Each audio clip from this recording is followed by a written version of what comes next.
18 years ago to the day we saw one of the greatest, if not the greatest goal in Champions League final history. Real Madrid at Hamden Park, Zinedine Zidane with just the most extraordinary volley to give his side the lead. A brilliant strike from him. Real Madrid, of course, going on to win the game as we welcome in Julien Laurens and Frank Leboeuf.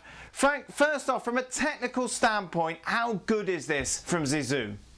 Well, it's absolutely fantastic. I mean, it's kind of a miracle when you see where the ball was coming from a cross from Roberto Carlos. I think some of the snow from Scotland went down, you know, with the ball because it was so high in the air, and then suddenly Zizou volleyed it with his left foot, and he's a right-footed guy, and I mean that was so disarticulating for me that I never thought that it will go to the top corner.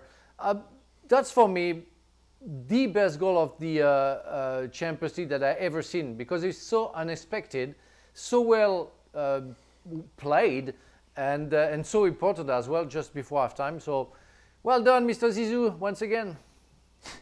How does it compare for you to the Gareth Bale goal, Jules?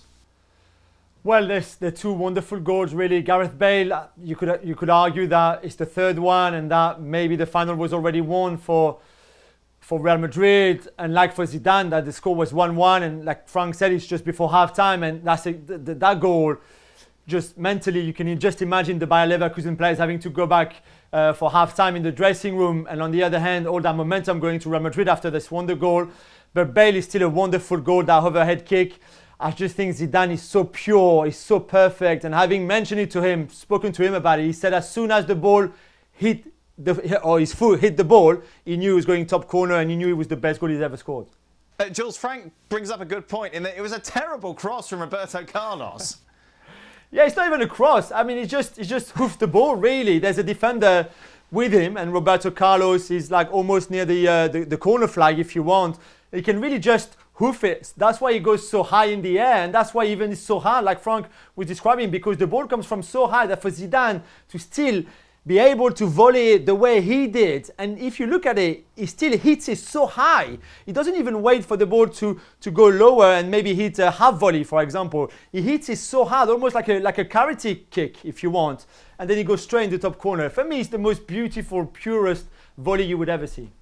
Obviously, Frank, so many discussions on so many different platforms over the years about the greatest ever player. Maradona, Pele, Messi, Ronaldo, Brazilian Ronaldo, all in that conversation. Zidane always seems to be an afterthought. Is that fair?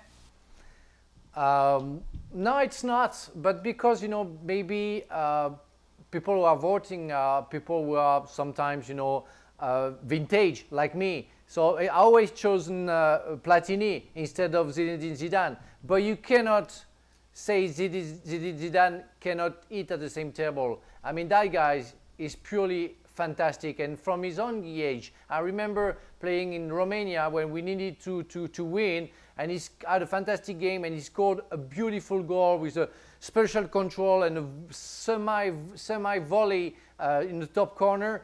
I mean, he always did something fantastic when you needed him. And big players, you see them when you need them. Finals, World Cup final, Champions League final, Zinedine Zidane. So he needs to be at the top of the top, for sure. Jules, if we were to do a straw poll right the way through France, who's on a higher pedestal, Platini or Zidane? It's a really tough one. I think it will depend a lot on the generation and who you ask the question for. If you ask my dad, I think Platini comes first, because in the 80s he was incredible, and he was more of a goal scorer than Zidane, less of a playmaker style, if you want, less of a dribbler as well in many respects. But for that generation, before Frank and I, it's certainly maybe Platini. For us, it will be more Zidane, I think, because growing up, and for Frank playing with him, and for me growing up, it's true that he was a genius and will always be. So it depends, and for the generation before my dad, you will have Raymond, Kopa as well. So it's between them three. I still think Platini would probably edge it a little bit, but I think Zidane, like Frank said, deserves to be right there at the top with everybody else. Frank, would I be right in thinking the first time you would have trained with him was with the French senior squad? What was that moment like, training with him? Could you just see straight away that this guy was head and shoulders above anyone else? Well, I played many times against him when he was playing for Bordeaux, and we were playing in the Ligue 1 at that time. So I played many times against him before having the chance to play with him. Some people will say that he played with me and not the other way around, but I won't say anything about that. Now, seriously, you see as soon as he touches the ball that the guy is special. The control is perfect, but there is something magical straight after. I don't know, unbalanced, but he can still get the ball back. It takes over his opponent easily with a taste of Brazil. You know, that's what it is. And on top of it, without teasing the guy, that's just natural for him. That's not something that he's looking for. That's something that he needs to in order to make something better for the game and his team. Thanks so much for watching ESPN on YouTube. And for more sports highlights and analysis, be sure to download the ESPN app. And for premium content and live streaming, subscribe to ESPN Plus.